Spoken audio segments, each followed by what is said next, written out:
Good morning all students. सबसे पहले आप सभी क्लास 10th के स्टूडेंट हैं। देखो, आपका एसएस का भी एग्जाम हो चुका है और आपका साइंस का भी एग्जाम हो चुका है। अब सबसे इंपॉर्टेंट एग्जाम जो है वो किसका है? अपना मैथमेटिक्स का।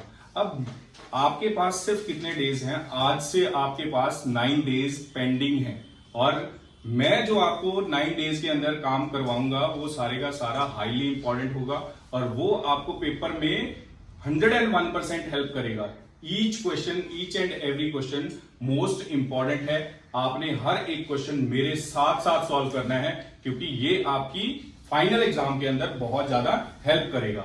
तो फ्रेंड्स, हम लोग सबसे पहले क्या करेंगे? हम लोग पहला क्वेश्चन जो है उसको सॉल्व करेंगे जो आपके फाइनल एग्जाम के अंदर आपकी बहुत हेल्प करने वाला है। सबसे पहले करते हैं जी पहला question, prove that √3 is an irrational number. अब देखिए क्वेश्चन के अंदर क्या होगा। ये क्वेश्चन सबसे पहले मैं क्यों करवा रहा हूं? ये इसलिए करवा रहा हूं क्योंकि √3 के साथ √5 का क्वेश्चन भी देखने को मिल सकता है और √7 का क्वेश्चन भी आ सकता है। अगर मान लो जो एग्जामिनर है वो थोड़ा सा इंपॉर्टेंट भी हो सकता है, हाईली इंटेलिजेंट भी हो सकता है और वो आपका माइंड चेक भी कर सकता है, उस टाइम के ऊपर आपके पास यहां पे वो √3 प्लस √2 का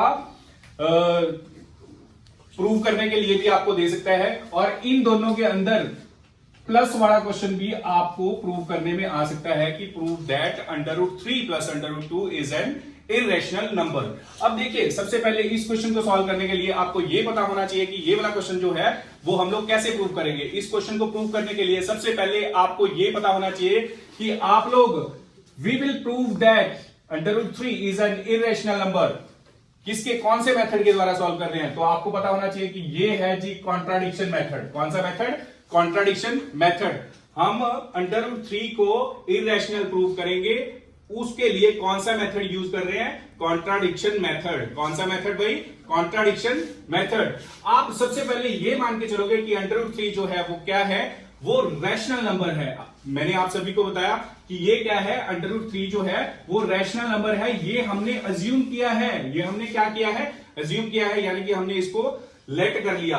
और आप सभी को पता है कि रैशनल नंबर जो हैं वो ऐसे नंबर्स होते हैं जो P/Q की फॉर्म में होते हैं और यहां पे P और Q ये को प्राइम्स हैं, यानी कि को प्राइम इंटीजर्स हैं और इनमें Q जो है वो नॉट इक्वल टू 0 रहता है, यानी कि जो डिनोमिनेटर है वो हमेशा 0 के इक्वल नहीं होता। अब आपने क्या किया कि √3 इक्वल टू P/Q लिखा। क्यों लिखा? क्योंकि भैया ये रैशनल नंबर है। अब अगर आप इसको इधर लेके जाओगे तो √3Q किसके इक्वल है जी? P के इक्वल। अब यहां पे क्या हुआ? आपने इसको मार्क किया कि ये इक्वेशन 1 है।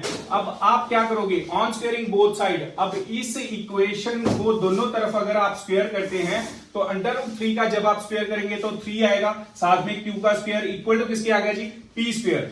अब आप सभी को पता है, अब ये वाली चीज आपके पास सर्टेन हुई। अब आपको पता है 3 जो है वो प्राइम नंबर है जो किसको डिवाइड कर रहा है? P को डिवाइड कर रहा है। किसको डिवाइड कर रहा है? P को। अगर 3 P स्क्वायर को डिवाइड कर रहा है तो 3 जो है वो P को भी डिवाइड करेगा। अब 3 जो है वो फैक्टर ऑफ P हुआ। अगर ये P जो है वो एक ऐसा नंबर है जो किसको डिवाइड कर रहा है?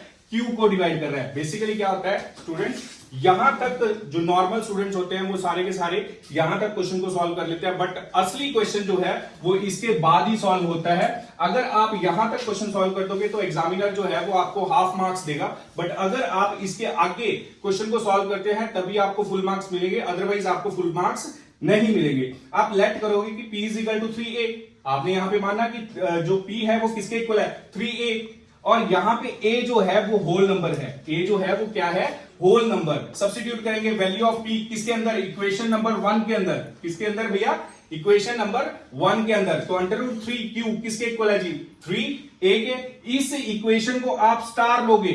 इस इक्वेशन को आप क्या लोगे? स्टार। कुछ भी ले सकते हैं, चाहे A ले लो, B ले लो, C ले लो। आपने इस इक्वेशन को क्या लिया? स्टार लिया। अब अगेन आपने क्या किया? इस इक्वेशन के दोनों तरफ आपने क्या कर दिया? स्क्वायर कर दिया। अब यहां तक होप सो आपको सारा समझ में आ गया होगा। अब हम चलते हैं थोड़ा सा आगे ताकि आपका कंसेप्ट जो है वो और क्लियर हो जाए। अब यहां पे आपने इस इक्वेशन के दोनों तरफ आपने क्या किया? स्क्वायर कर दिया। अब आपको यह पता होना चाहिए कि अगर मैं √3 का स्क्वायर करूं तो वो मेरे पास 3 आता है, चाहे मैं √5 का स्क्वायर करूं तो भी मेरे पास क्या आएगा 5। अगर मैं भैया √100 का स्क्वायर करता हूं तो मेरे पास सिर्फ क्या आएगा 10 आएगा। क्या आएगा भाई 10। तो इसी फिनोमेना को यूज करके हम लोग क्या करेंगे, √3 का स्क्वायर किया तो 3, साथ में q स्क्वायर। अब यहां पे 3 का स्क्वायर करेंगे तो 9, यहां पे a का स्क्वायर। अब ये 3 जो है q स्क्वायर के साथ मल्टीप्लाई हो रहा है, उस साइड जाके क्या होगा, ये भैया इस साइड आके डिवाइड होगा। जब आप 9 को 3 से डिवाइड करेंगे तो आपके पास क्या आएगा 3 आएगा। तो q square is equal to 3a square, since 3 is a factor of q। अब आपने यहां पे नोट कर लिया कि 3 जो है वो भी फैक्टर बन गया किसका, q का। अब आपके पास दो इक्वेशन थी, इक्वेशन नंबर 1 और इक्वेशन नंबर 2। अब इक्वेशन नंबर 1 और इक्वेशन नंबर 2 से हमने क्या कंक्लूजन निकाला, अब यहां पे 3 जो है वो फैक्टर ऑफ p है, 3 जो है वो फैक्टर ऑफ q है। अब आपको पता लग गया कि भाई 3 जो है वो p का भी फैक्टर है, 3 जो है वो q का भी फैक्टर है। तो नेचुरल सी बात है 3 भैया ये p और q दोनों का फैक्टर हुआ। इससे हमें क्या मिलता है जी, इनसे हमें कॉन्ट्राडिक्शन मिलती है कि भाई जो हमारा √3 है वो क्या है, इररेशनल नंबर है। क्या है जी, इररेशनल नंबर है। यही चीज हमने प्रूव करनी थी। तो